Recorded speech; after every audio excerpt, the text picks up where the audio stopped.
So I've been shopping again. Found this Theri 430R. I had a Theri a year back, and those Theris were built in ABS plastic. This isn't. This is a fiberglass boat. 430. A little too small galvanized trailer. 25 horsepower Johnson electric start. Yeah, nice little boat. I think this will clean up really good. There's some fiberglass damage here and there, but who cares really? It's an old boat. Good clean, a couple of handles, and I think we'll be good to go. So I diluted the alkaline degreaser. I swept all the leaves and stuff out of the boat, and just going to have a foam sprayer for this. I don't know if that is the way to do it, but we'll find out.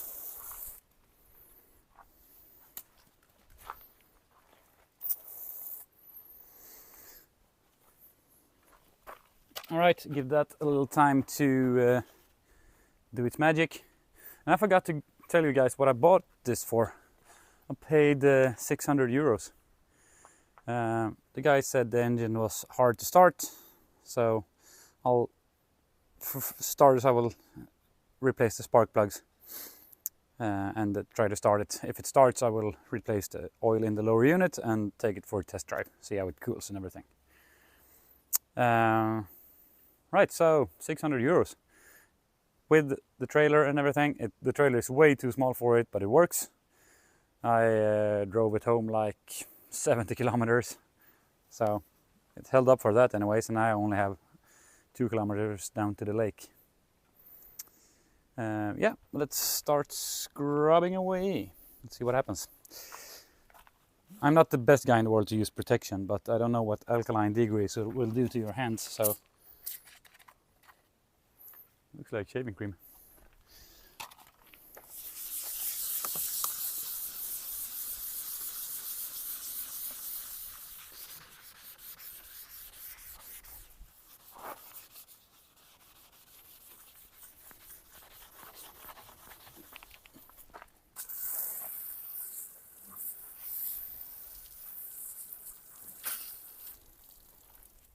That is a massive improvement. At the corner here, where the siding looks nice. Yeah, that's probably like 30 seconds of work.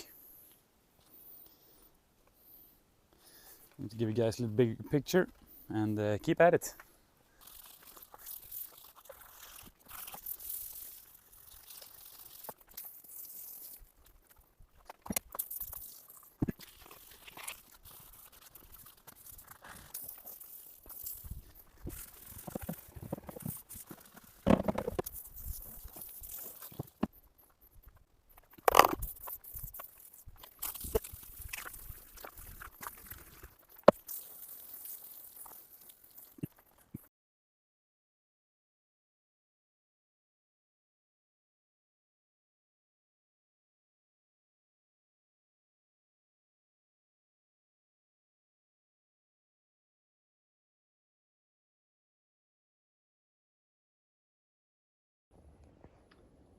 The back here is all done.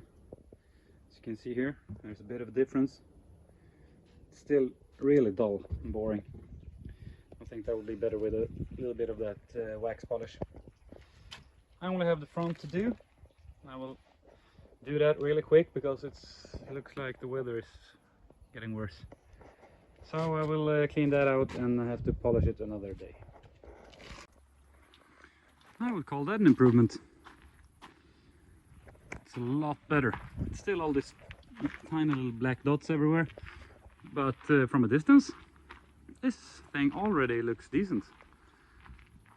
That's a huge improvement. The engine got to clean as well. As you can see, all the gray areas is where the paint is faded. I don't know, maybe I will paint it. Haven't decided. Feels like I don't know. I'll see what I'll do. Anyway, I'm really happy with the progress so far, and I will keep on going at it. Time for some new gearbox oil, or oil in the lower unit. I cracked both of these open, but that looked like it hasn't been changed in a while, and perhaps also some water in it. It's grey, but I can't see any sparkles in it, so water in it. But it doesn't look like it has water because it's been sitting for a couple of days, so it should have separated itself. For flushing purposes, I'll just try to put that one on there and give it a little squirt. See what comes out. Try it again. A little bit more this time. Oh, there it is. Yeah, starting to clear out, as you can see on here. It looks a lot better now. Try to fill it up from the bottom using only a bottle, not using the pump. Just touching the bottom on there, squeeze it once it comes out through here. Put that screw in, and then you have to be fast with putting in the lower screw. So I have changed the oil in the lower unit. I'll swap the spark plugs. They were really old NGKs in there.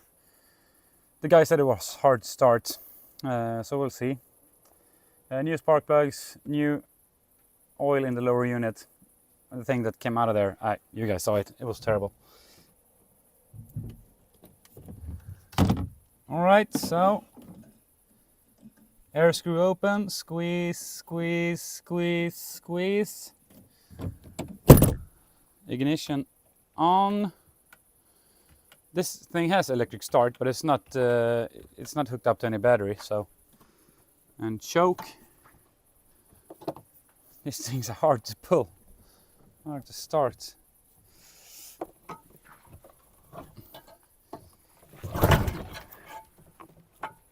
Sounded like it ignited.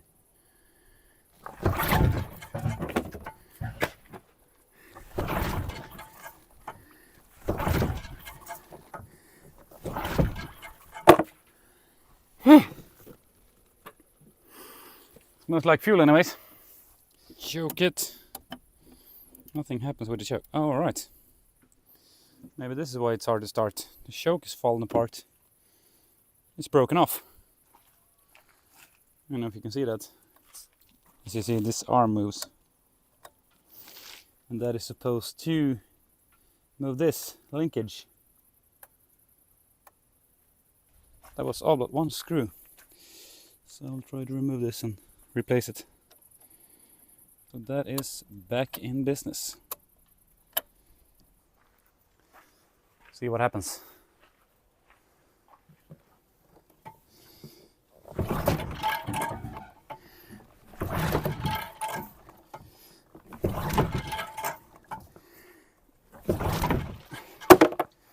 Feels like it's one ago, but it's a shitty position to try to pull start it.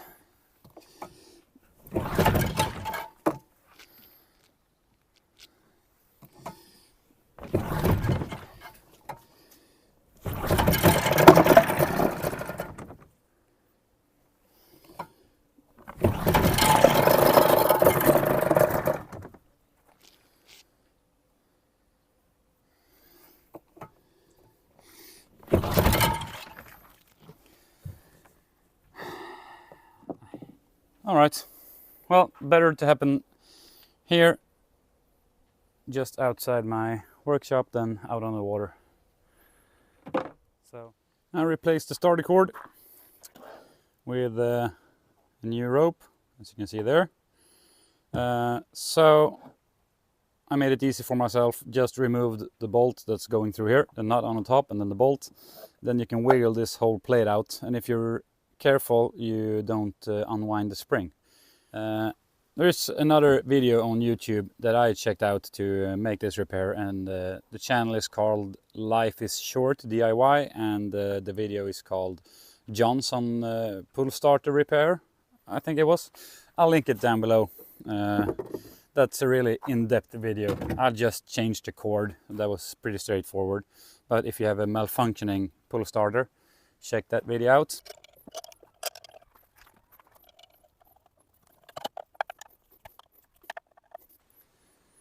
I thought I'd had the camera rolling, but I actually just took a picture. So I've been running this back and forth, doing a little bit of adjustments. It doesn't idle very well. So I'm thinking timing, ignition timing. Perhaps, we'll see. I can't get it to rev without getting it into gear, and when I get it into gear it cuts out because shit. But it starts easy now.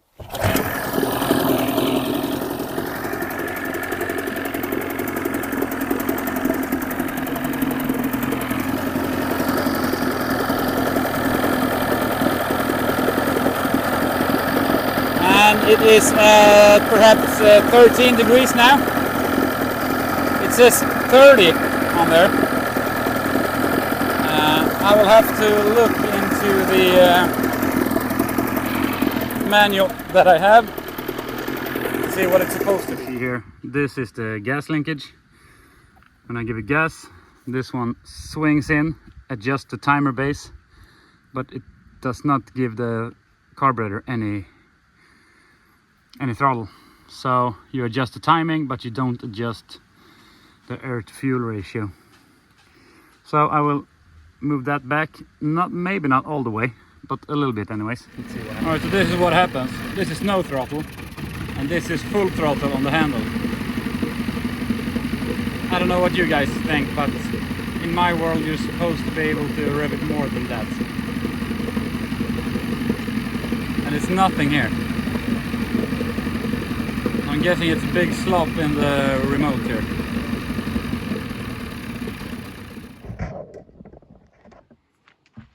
Decided to see if I can get this electric start going. I'm guessing it's a paint by number thing. I have a gray with gray, I have red with red, yellow with yellow, some sort of beige with brown, I guess, and one of these purples for, it's actually two purple cables coming into the electric choke. I don't have the cable for that, it's cut off, I don't know why. I won't attach that right now, but I will do that. Right, so red and red, and then there are the purple. I'm guessing it's a reason they are stripped out of here, so I'll leave that for now. So I will put the negative there and the positive on this. How easy is it to cross thread a brass nut on the copper stem? It's probably about the easiest thing you can do. This has electric start now. I will be a happy camper.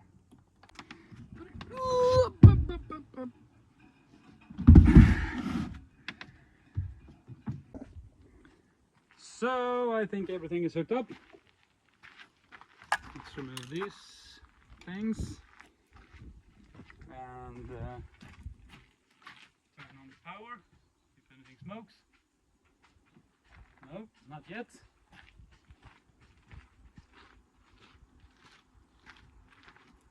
All right. Power.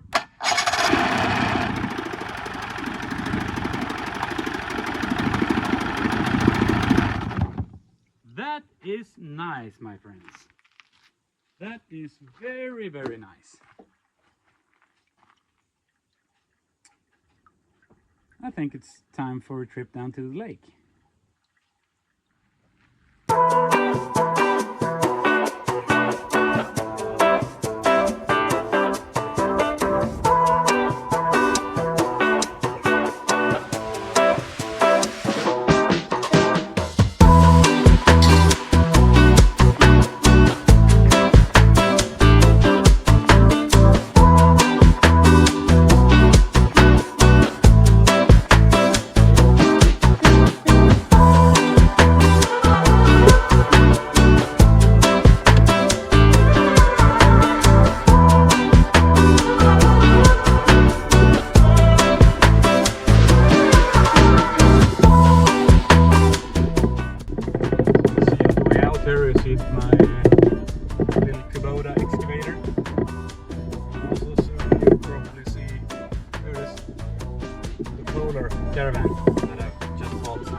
videos are coming up on those two as well. The Kubota is nice, working little 2.5 ton. I bought a trailer for that needs a little bit of work. And the Polar Caravan, actually been out in the family for maybe a couple of weeks this summer. Anyways, enough of me. Let's enjoy the countryside ride.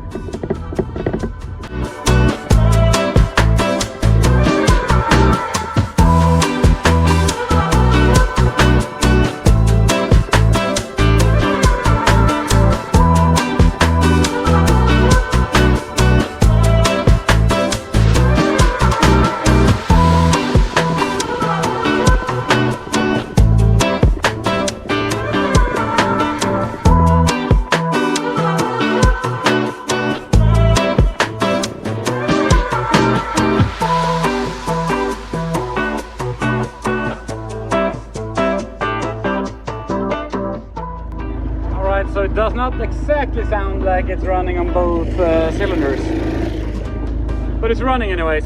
I have to adjust the idle. Let's see as soon as I get out of my little harbor here, see if we even get up on a plane with this. Feels like it's want to run on both cylinders, but here we go.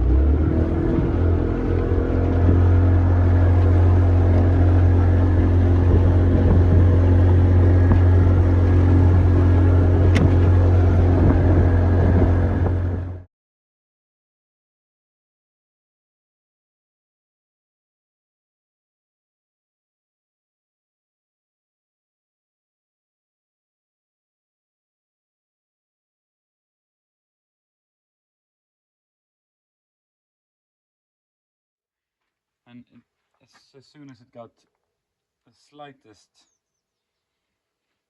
heat to it, it cut out on one cylinder. That tells me that I can rule out the carburetor and instead start looking at the easiest thing to replace is the coil packs. For starters, I have them and they're easier to replace than the stator, which is my next step. I fiddled around with a 3-prong connector, ruled out the spark plugs, leads, and I figured out that it was the coil pack. And I backwards, but and now it runs like an old Johnson should run. And after a little easy blow with the compressor, I got coolant sorted out.